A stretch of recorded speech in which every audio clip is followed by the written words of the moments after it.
Mateus 16, 24, 25.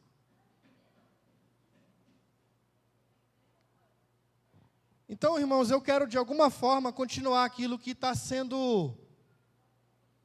com volume aumentado na nossa comunidade. E o tema, cara, o pastor me mandou um esboço. Eu segui, pastor. Tem um título. Sempre se perde, mas eu trouxe o meu. Seguir Jesus tem um preço, e o tema dessa mensagem é o significado de viver Jesus. O significado de viver Jesus. Eu escrevi um objetivo geral aqui, posso compartilhar? O objetivo geral é, 2 pontos. Alertar a igreja contra a necessidade de viver uma vida fundamentada na vida de Jesus.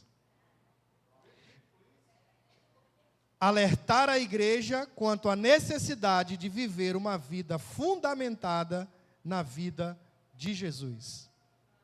E ainda que há 2 tipos de homens: aqueles que amam a si mesmo e caminham para o individualismo, e por isso perdem a vida. E aqueles que amam a Deus e passam a viver para a sua glória. Vamos ler? Mateus 16, 24 diz: Então, disse Jesus aos discípulos: se alguém quiser vir após mim, o que precisa fazer? Negar a si mesmo,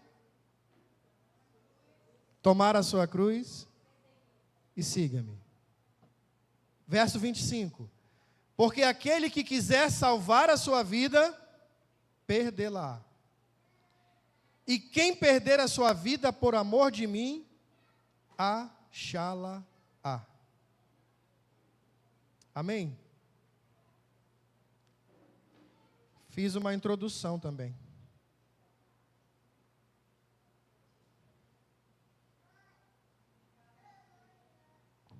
Irmãos, eu quero falar sobre 2 coisas. Primeiro, sobre um preço de ser discípulo de Jesus. Depois, tentar explicar para os irmãos, numa medida bem simples, como que se perde a vida e se ganha. Então é sobre isso que a gente vai falar. Como é que a gente perde a vida para ganhá-la? E aí eu queria falar que há um preço a ser considerado por todos aqueles que precisam e que querem ser discípulos de Jesus. Só que nós estamos envenenados por uma consciência que, quando a gente ouve a frase: irmã, você precisa pagar um preço, isso dá um certo medo na gente, porque existe uma esteira religiosa que afirma que pagar o preço e fazer a obra de Deus é você construir e buscar coisas. Mas não é sobre isso que a gente aprende através de Cristo. Porque seguir a Cristo é pagar um preço? Sim, vamos falar sobre isso. Mas qual o preço? Seguir a Cristo é, antes de tudo, seguir a Jesus crucificado. Certa vez ouvi de um pastor querido que a cruz de Cristo não é de algodão doce. E é verdade. A cruz não é de algodão doce. Mas existe um preço para ser discípulo de Jesus. É não esquecer que o Cristo, o Jesus que a gente segue, é o Jesus, o Cristo, que vai ser revelado aqui em Mateus 16. Então, meus irmãos, existe um preço. Você precisa pagar um preço, é o que a gente costuma ouvir. Como se aquilo que nós fizéssemos, Rafael, fosse atrair de alguma forma o favor de Deus para nós. Mas o nome disso é barganha com Deus. E nós temos inúmeros exemplos, dentro de nós e fora de nós, que nos lembram que em algum momento da vida, nós decidimos pagar esse preço. Decidimos fazer algo para Jesus, algo para Deus, por quê? Porque fazer isso era garantia de que por causa disso, Ele se moveria na nossa direção e nos atenderia. Por isso, muitos levantavam às 3 horas da manhã, orgulhosos disso. Não estou dizendo que isso é ruim, mas com a consciência fora do lugar. Porque fazer isso era uma forma e um tempo em que a fila estava menor. Como se os outros não precisassem, ou como se a gente estivesse à frente. Meus irmãos, o reverendo Hernandes Dias, ele diz que seguir a Cristo é estar preparado para sofrer na companhia de Cristo as indignidades que um condenado deve sofrer. Meu Deus. Isso significa então que seguir a Cristo é um desafio, meus irmãos, que não é para todos, mas que todos são chamados. Porque nós primeiro seguimos a um Cristo crucificado. E nós temos que estar preparados para sofrer todas as indignações que um condenado deve sofrer. Não sei se vocês lembram, mas em lugares onde há a pena de morte, quando um camarada recebe a pena de morte e é levado sob custódia, preso, para a lei, ele já é considerado o quê? Morto, ainda estando vivo. Isso fala muito do lugar que nós precisamos encontrar em Cristo. Porque se nós queremos viver uma vida crucificada, passando por todas as indignidades, quando a gente entra para esse caminho, nós seremos, ou deveríamos estar sendo considerados o quê? Mortos. Mortos para quem, irmãos? Para nós mesmos. Então é muito grave. Seguir a Cristo é uma coisa muito, me entenda, tá, irmãos? Muito grave. Porque nós somos chamados para esse lugar. Pagar um preço. É a partir da consciência que se deve romper com todas as coisas que nos prendem a nós mesmos. Só que, como a gente tem visto aqui, a gente está muito ocupado com as coisas desse mundo. A ansiedade tem tomado a gente. E a ansiedade tomando a gente não consegue, na nossa peregrinação, como a pastora Mil disse, passarmos de maneira digna de um condenado pelas provações que a vida vai nos apresentar, com o desejo de que a gente, não a vida, mas o Cristo em nós, revelar um novo parâmetro, uma nova forma de responder aquilo que o mundo espera como regra, mas que seja um parâmetro do céu. Então, meus irmãos, seguir a Cristo é sobre apresentar uma resposta exterior, Daniel, através e por meio de uma natureza interior. Na religião, nós começamos a seguir a Cristo pelas exterioridades. Nós chegamos na religião e sabe o que acontece? Nós mudamos de hábito. E aí, se você bebia, você para de beber. Você para de fumar, você para de adulterar, você para de mentir, você para de roubar, você para de usar bermuda. Não é, irmãos? Você tem que ir de paletó para um evento.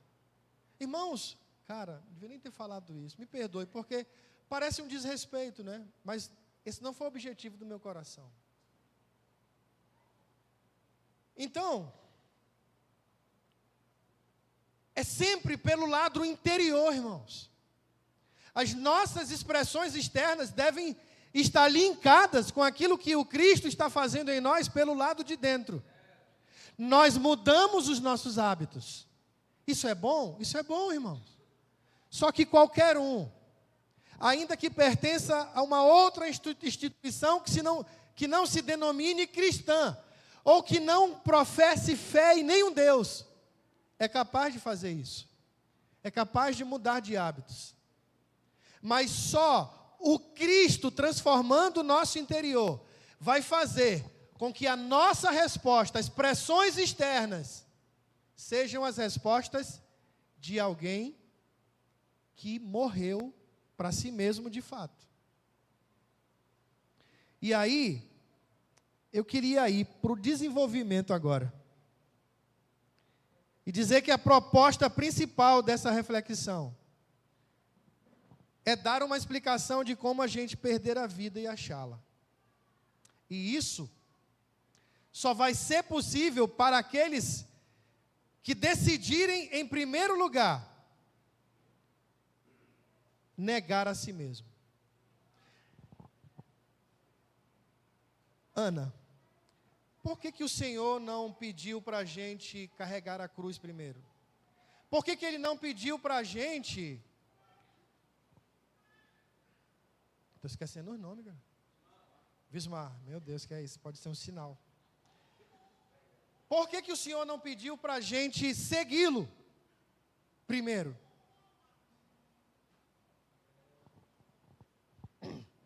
Por que, Lucas? Por que Jesus disse, cara, me segue, mano, me segue. Aí tu vai conhecer a tua cruz. E aí eu vou te ensinar a negar você mesmo. Jesus, ele está dizendo, cara, existe um requisito. Porque eu não violo ninguém, cara. É preciso que você caia em si, que você reconheça essa necessidade. E que a partir daí, você tome uma decisão de, negando a si mesmo, começar a experimentar uma cruz. Que todo aquele que peregrina precisa experimentar. E aí, segui-lo vai ser só um resultado dessa nossa decisão primeiro. Então, meus irmãos, existe uma violência, pastor, nesse texto. Porque Jesus está dizendo, cara, todo aquele que quiser ser meu discípulo, precisa negar a si mesmo. Nós precisamos fazer esse passo. E aí, nós já demos esse passo aqui. Todos nós já demos esse passo. Só que nós precisamos, como muito bem diz o nosso pastorzão, nós precisamos começar a correr, irmãos. Correr com os cavalos. O Vismar, na oração hoje, trouxe essa reflexão. Precisamos dar os passos. Sim, mas o Senhor está gritando. Se ainda não conseguimos, vamos dar o primeiro. Mas vamos pegar nas mãos uns dos outros. Porque sempre haverão entre nós aqueles que estão correndo mais rápido. E a gente precisa estar junto deles. A gente precisa buscar os nossos irmãos naquelas que são as nossas debilidades já discernidas. Cara, não consigo jejuar. Vai lá com a profetisa, a Mil, o pastor. Ah, eu não oro como eu acredito que deveria. Mano, busca um irmão. Porque nessa nossa caminhada, ninguém fica para trás. Mas, alguns estão correndo mais rápido. Mas nós somos um povo e está todo mundo junto nessa peregrinação. Está tudo bem, irmãos? Olha para cá. Só uma visão geral. O que está acontecendo em Mateus 16? Está acontecendo o seguinte. Jesus é interrogado por alguns fariseus e alguns saduceus. Os principais partidos religiosos da época divergiam na ideologia. Eram como se fossem inimigos em muitas áreas. Mas eles resolveram se juntar, irmãos, para ver se pegavam Jesus de alguma maneira. E eles pedem para que Jesus dê a eles o quê? Um sinal do céu. E Jesus diz, cara, vocês sabem discernir o tempo. Vocês olham para o tempo, olham de manhã e se o céu tiver rubro, vocês dizem, hoje o sol vai ser top.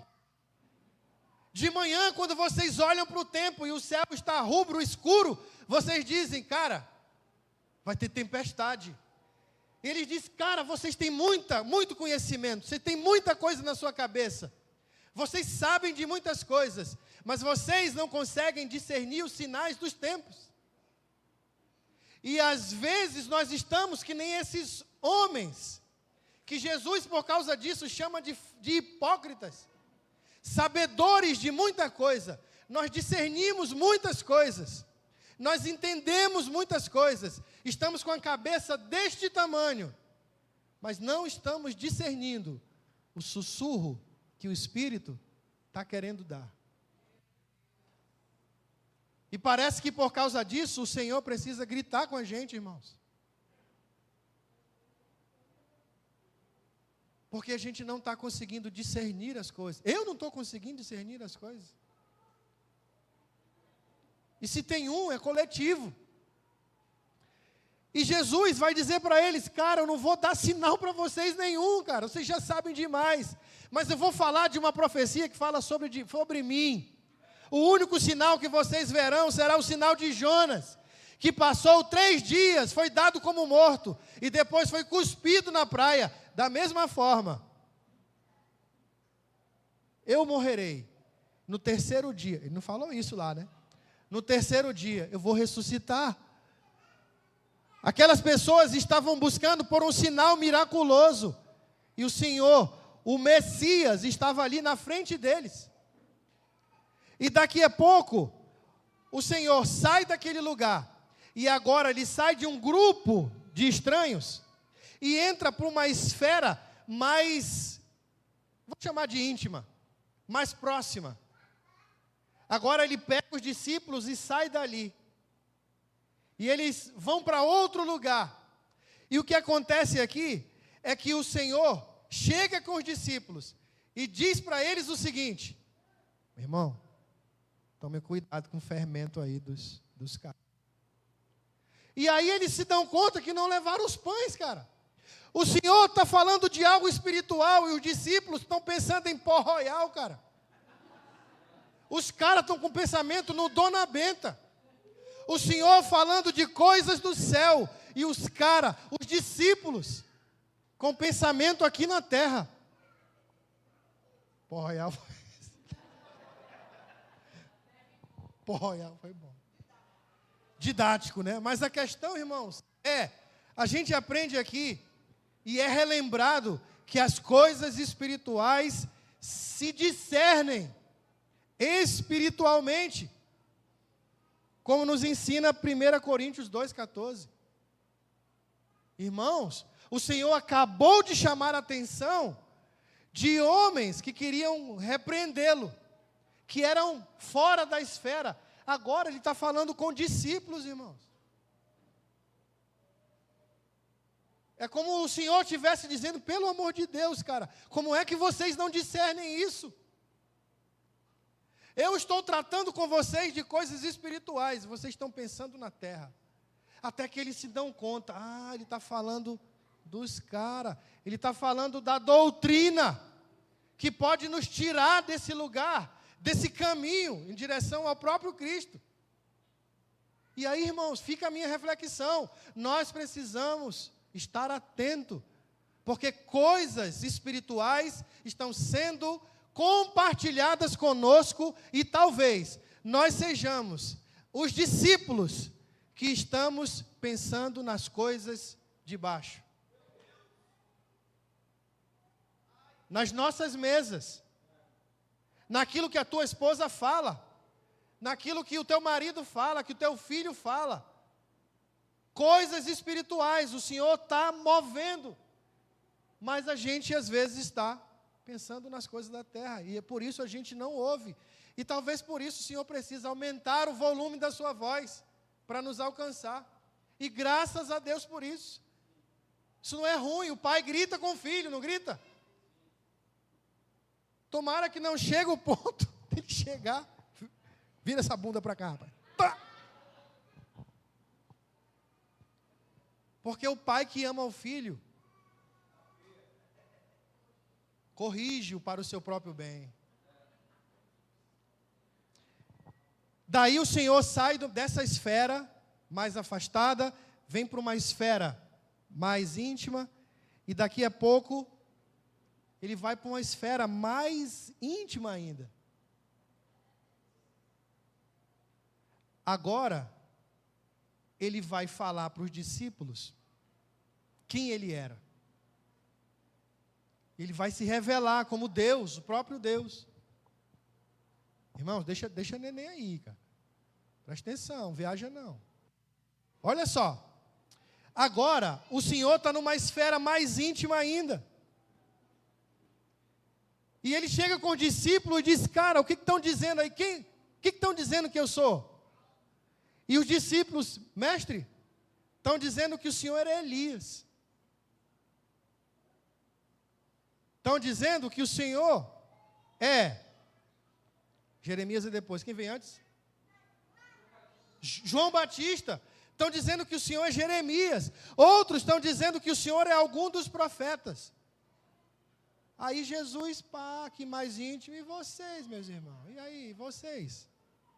E Pedro tem uma revelação que todos nós conhecemos aqui. E Jesus vai dizer que foi o próprio Deus que fez ele enxergar. Quando ele diz, tu és o Cristo, Filho do Deus vivo. Jesus falou em mistério ali.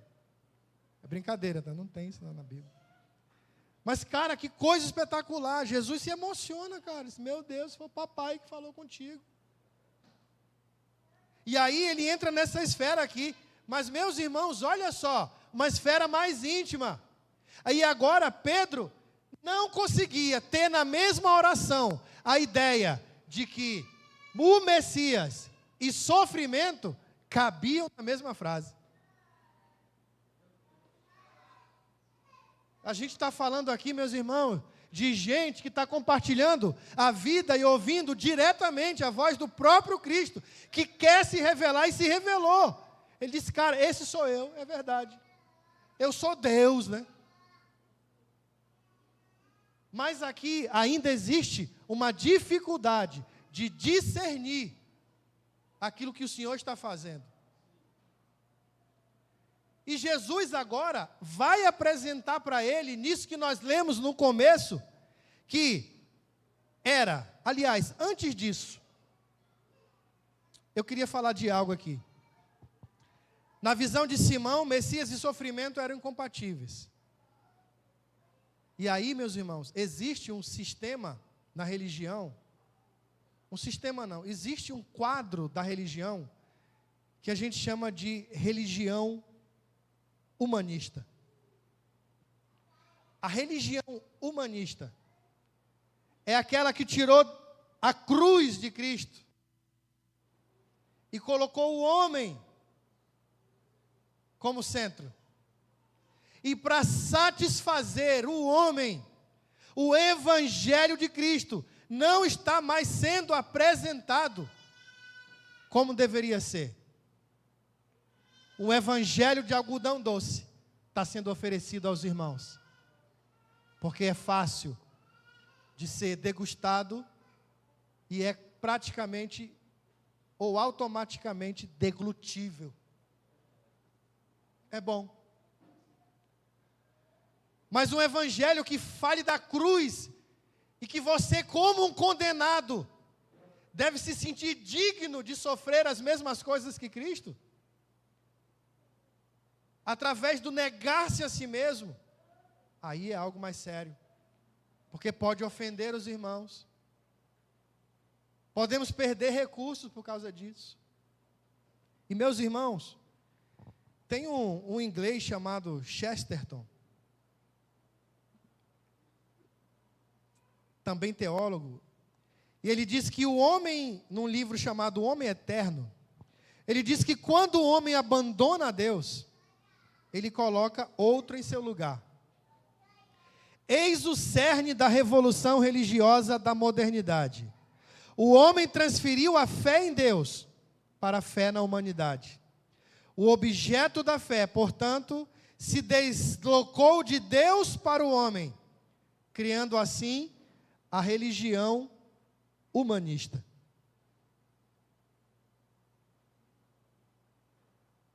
E aí?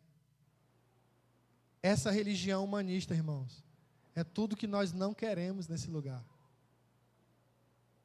Porque nós queremos, sim, passar pelas coisas que o Cristo passou. Porque se o Cristo nasceu em nós, e se nós olhamos e vemos a história do Cristo, pode ter certeza que nas devidas proporções, aquilo que foi manifesto para que Cristo no final se revelasse, vai acontecer em nós, irmãos. Nós passaremos pelas mesmas coisas. Esse é o evangelho da cruz. E agora, o que Jesus vai fazer para os seus discípulos é: vocês precisam ir para esse mesmo lugar. A exigência de Jesus é que eles tenham a mesma vida que ele teve.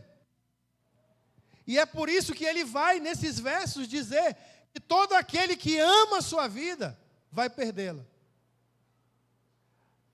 Mas aquele que perder a vida, e aqui tem um segredo, por amor de mim, esse terá vida eterna, esse vai salvar a sua vida. E aí, meus irmãos, detalhe, sem cruz, sem coroa. Uma outra coisa, o texto, ele traz aqui uma tensão. Isso eu li no comentário de Mateus, lá do reverendo Hernandes, e ele diz assim: a tensão desse texto é encontrar prazer neste mundo sem relação com Deus, e encontrar Deus neste mundo e ter todo o nosso prazer nele. Cara, isso aqui.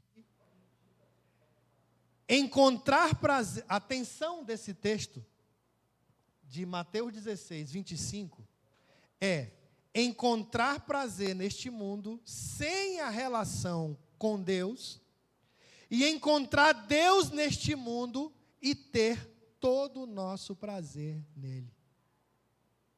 Tem muito a ver com o que o Senhor falou sobre os prazeres desse mundo. Colocar as coisas do mundo em primeiro lugar e chamar Jesus para a equação. Quando, na verdade, é colocar Jesus como prioridade e todas essas coisas seriam acrescentadas. E aí, a lição que ele dá aqui é: seguir Jesus significa seguir Jesus crucificado. É estar preparado para sofrer as indignidades que um condenado deve sofrer. E há uma condição: romper com tudo que prende o homem a si mesmo. É tornar-se inimigo do próprio eu que domina a sua vida. Não carregar a cruz significa não receber a coroa. Ou encontramos prazer neste mundo, a parte de Deus, ou encontramos Deus neste mundo e temos todo o nosso prazer nele. Essa é uma primeira parte sobre seguir Jesus. E agora, eu quero falar como é possível perder a vida e achá-la. E aí, meus irmãos, nós podemos fazer as nossas escolhas. Nós podemos usar o nosso livre arbítrio. Nós podemos, através dos nossos pensamentos, buscar satisfazer os nossos desejos. Está tudo tranquilo? E aí, meus irmãos, isso pode nos levar a pensar o quê? Que escolher usar um tempo, ou escolher usar a nossa vida, através do nosso livre-arbítrio, para fazer a nossa vontade pessoal, em vez de fazer a vontade do Senhor, é escolher salvar quem? É escolher salvar quem? A si mesmo. Começou a fazer sentido ou não? Vem, meu filho. E aí, olha só. Se nós escolhemos salvar a nós mesmos, porque estamos usando esse intervalo de tempo para que através dos nossos pensamentos, livre-arbítrio, façamos os nossos próprios desejos, isso significa que nós amamos mais a quem? A nós mesmos. Agora, por outro lado, aquele que escolhe usar esse tempo, ou seja, usar a vida, o seu livre-arbítrio para fazer a vontade de Deus, escolhe ao Senhor por amor a Ele. E o que é e qual a consequência disso? Nós achamos vida em Cristo. Sacaram? E daí, meus irmãos, o convite de Jesus é por amor de mim, meu irmão. É por amor de mim. E aqui a gente pode compreender que existem dois tipos de amores envolvidos aqui, nesse contexto. O amor por si mesmo. E quem ama a si mesmo vai desenvolver o quê? Como uma qualidade desse ensimesmamento. Orgulho. Que mais? Vaidade. Que mais? Meritocracia. E o que mais? Individualidade. É um caminho para a destruição. É por isso que todos aqueles que resolvem salvar a sua vida, a perderão. E aí, meus irmãos, um outro tipo de amor, aquele que é por Ele. E esse amor, o amor de mim, aqueles que andam segundo esse amor de mim, fazendo a vontade de Deus, desenvolvem o que, Juliana? Humildade. O que mais? Altruísmo. Mas tem uma... Oh, Jesus, obrigado, filha.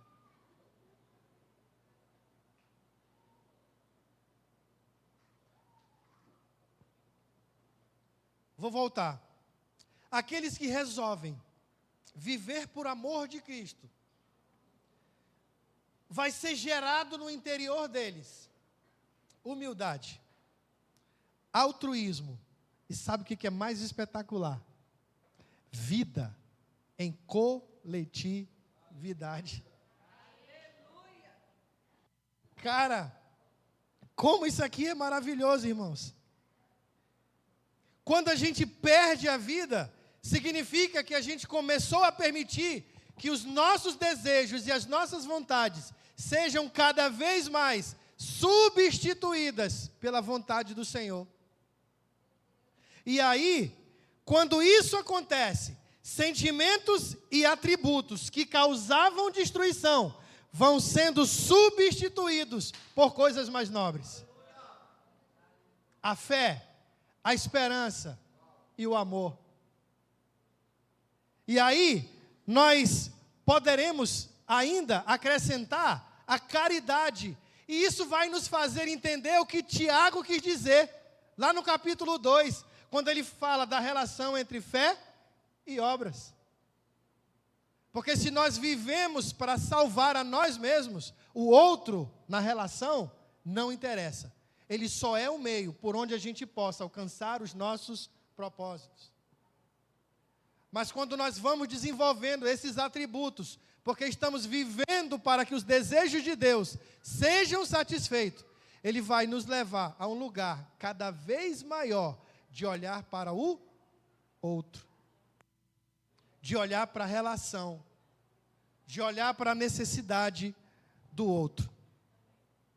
Então, meus irmãos, já indo aqui para o final, eu quero falar de alguns exemplos de pessoas que decidiram perder a sua vida por amor de Cristo e que resolveram, escuta essa palavra, ir para um lugar de autossacrifício e de obediência.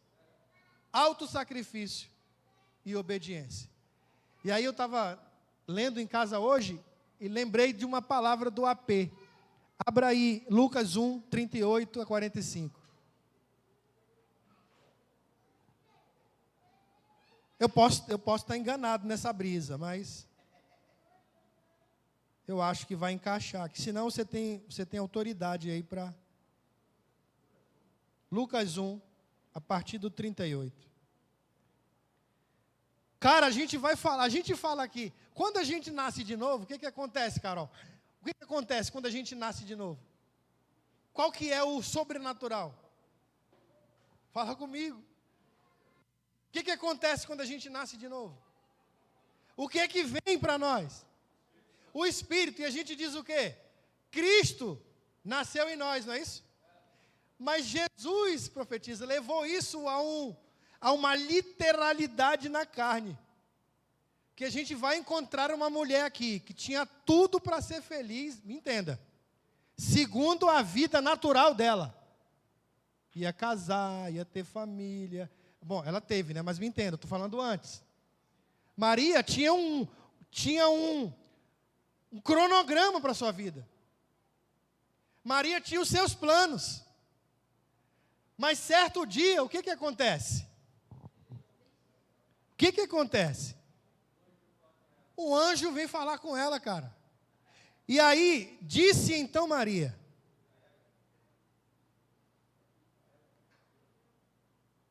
eis que a serva do Senhor, eis aqui a serva do Senhor. O que é isso, cara? Está parecendo Mateus na coletoria, quando Jesus, nesse caso, diz para ele: segue-me, ele levanta e vai, não quer nem saber do resto. É outro cara que decidiu morrer para as coisas desse mundo, largar a sua vida e viver para Cristo, cara. É outro radical. Mas aqui em específico, cara, Maria, um anjo aparece para ela e diz, e ela diz: eis aqui a serva do Senhor, cumpra-se em mim segundo a tua palavra. E o anjo, cara, saiu fora. Vai falar mais o quê, mano? Eu estou aqui, e já é. E o anjo sai, e naqueles dias, levantando-se Maria, foi apressada às montanhas, a uma cidade de Judá, e entrou em casa de Zacarias, e saudou a Isabel. E aconteceu que, ao ouvir Isabel a saudação de Maria, a criancinha saltou no seu ventre. Isabel foi cheia do Espírito Santo, e exclamou com grande voz e disse: bendita és tu entre as mulheres, e é bendito o fruto do teu ventre. E de onde me provém isso a mim, que venha visitar-me a mãe do meu Senhor? Pois eis que ao chegar aos meus ouvidos a voz da tua saudação, a criancinha saltou de alegria no meu ventre. Bem-aventurada a que creu, pois haverão de cumprir-se as coisas que da parte do Senhor lhes foram ditas. Meus irmãos, existe uma declaração de Maria aqui, do cumpra-se em mim, que significa teleioses. Vocês lembram? E o AP, ele dá uma definição de teleioses, e ele diz que teleioses é mudar ou assumir o comportamento adequado para o que o Senhor falou se cumpra. Essa mulher teve a sua vida alterada quando ela se propôs e disse para o anjo, ou disse para Deus: cumpra-se em mim. Ela abre mão da sua vida, ela não quer salvar a sua vida, e agora, por causa do amor a Deus, a Cristo, ela resolve viver para Cristo, através de um alto sacrifício e obediência. Isso é um exemplo literal, irmãos. Quando a gente fala que nascemos de novo e o Cristo nasceu em mim, parece uma figura de linguagem, mas no caso de Maria é literal. Cristo nasceu dela e Cristo nasceu nela. E aí nós podemos ir para um outro exemplo. Abre aí em Atos, capítulo 9. Atos, capítulo 9, verso 13.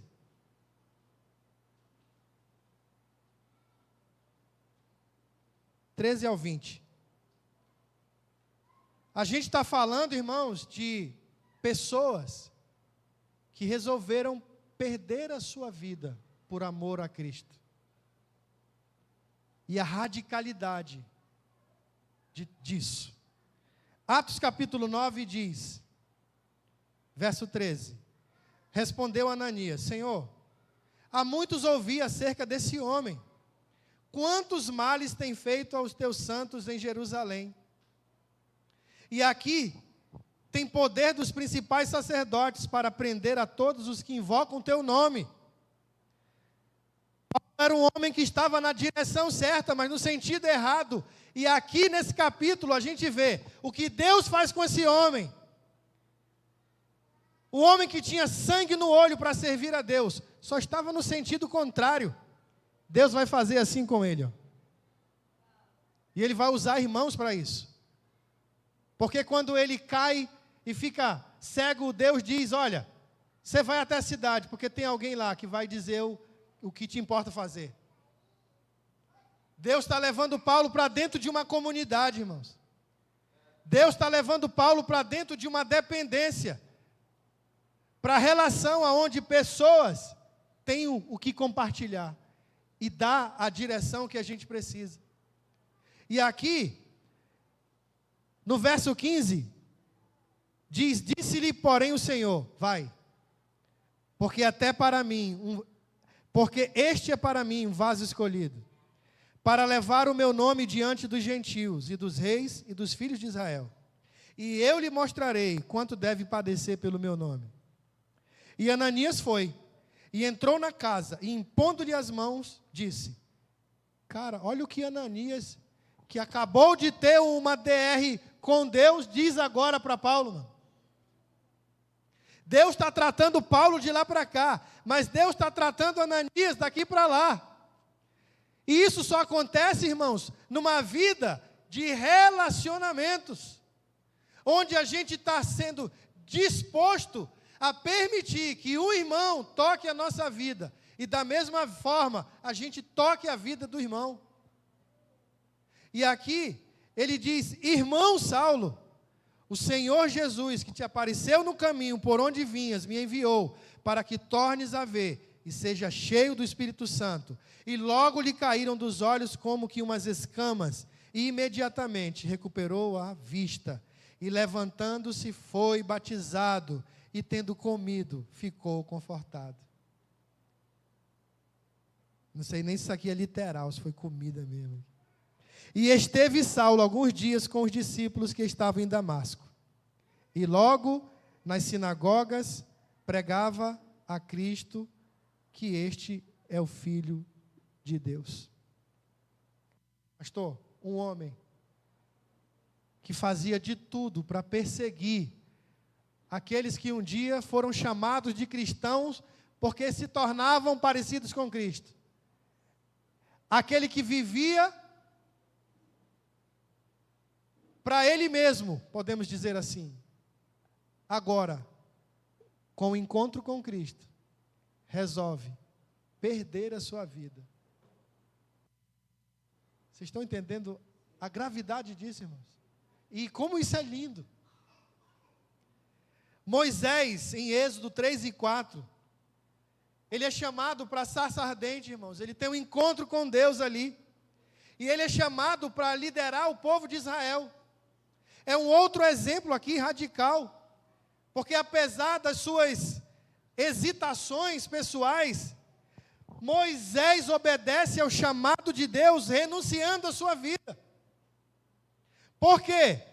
Ele poderia ter continuado tendo uma vida tranquila, mas agora ele aceita um desafio, que é liderar um povo de dura cerviz. Liderar um povo difícil, cara, de se relacionar.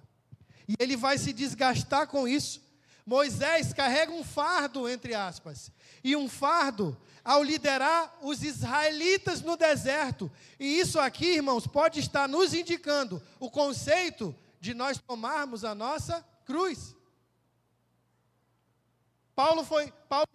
Moisés foi esse homem aqui que radicalmente decidiu perder a sua vida por amor ao Senhor.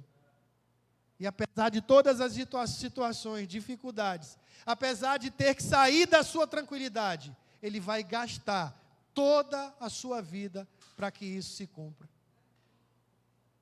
E aí, a gente pode ir ainda para Jeremias, no capítulo 20, de 7 a 10.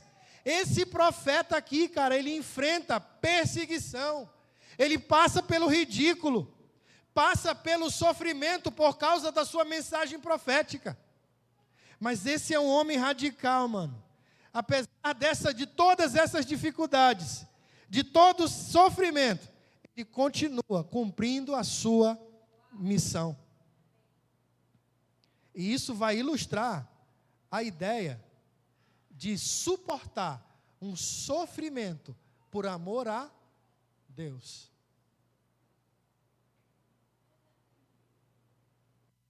O que nós passamos, os sofrimentos que nós passamos,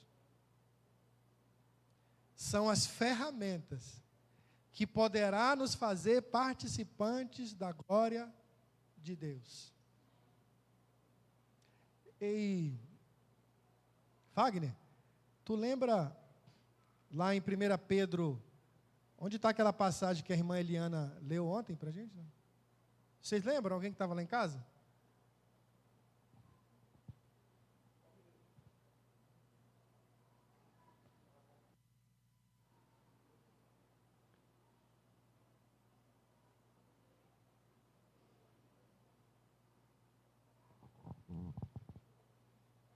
Ainda tem as histórias dos avivamentos.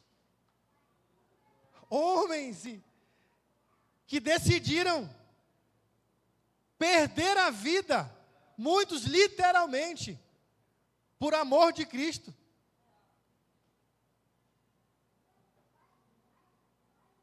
E nós estamos aqui nesse lugar, irmãos, sendo convidados a nos tornar discípulos de Cristo, que primeiro negam a si mesmo, tomam a sua cruz e começam a segui-lo, e que agora estão dispostos a perder a vida por amor de Cristo.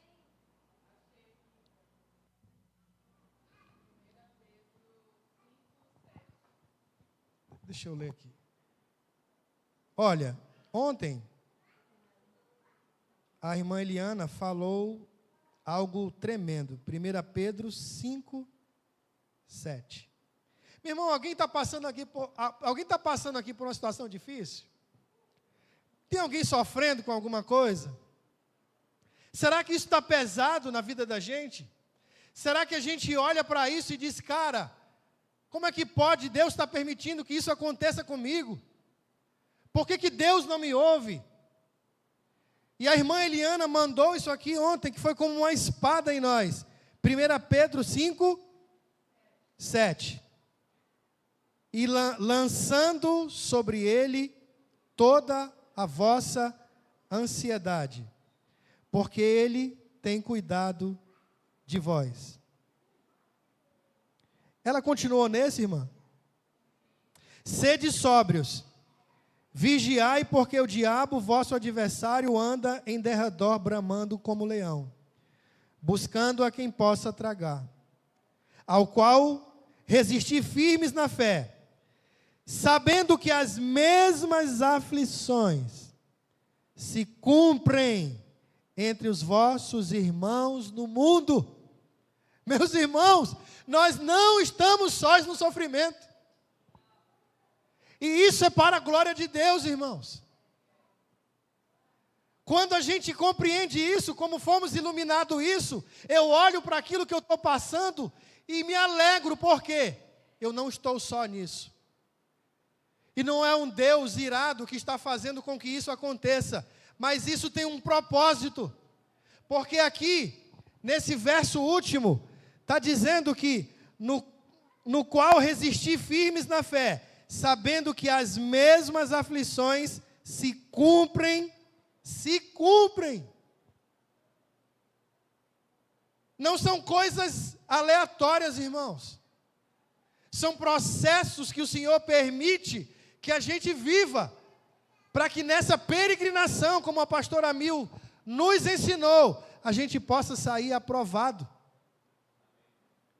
E aí, para finalizar, um último exemplo de um homem que decidiu viver para Cristo, por amor a Ele. Davi, no Salmo 22.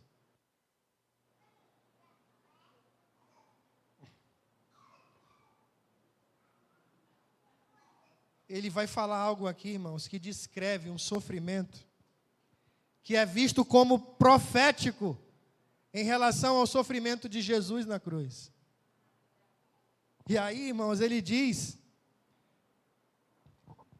só para você lembrar aqui no início do Salmo 22.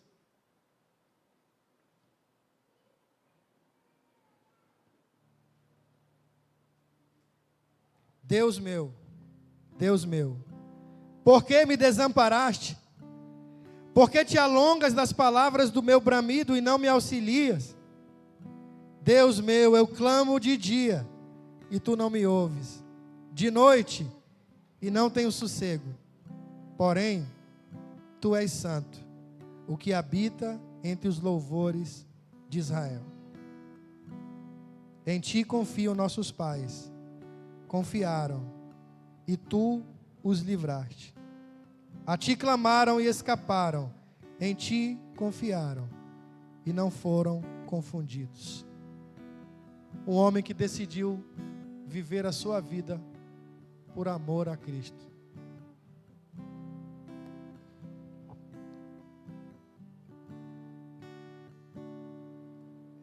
A Bíblia está cheia desses homens, né?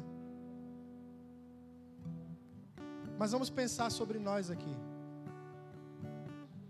Sobre a nossa decisão, irmãos. Sobre o nosso negar a si mesmo. Sobre o nosso perder a vida por amor a Cristo. E eu acho que nesse dia também há um grito no ar.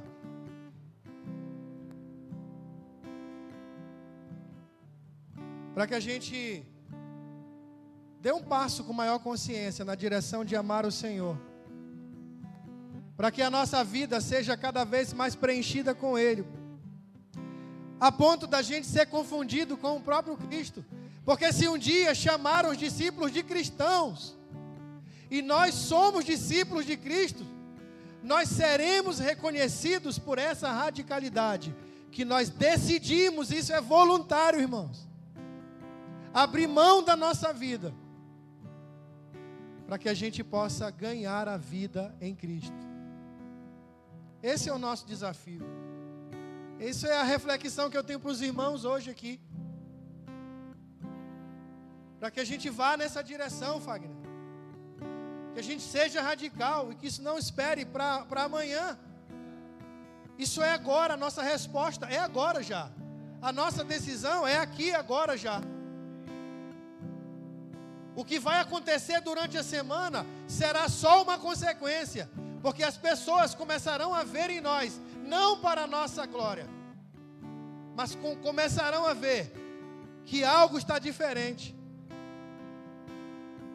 E que nós agora buscamos, não pelas coisas que satisfazem os nossos desejos, mas por tudo aquilo que pode glorificar o Senhor. E é lá na tua escola, lá na Uni, cara. Lá no teu estágio de psicologia.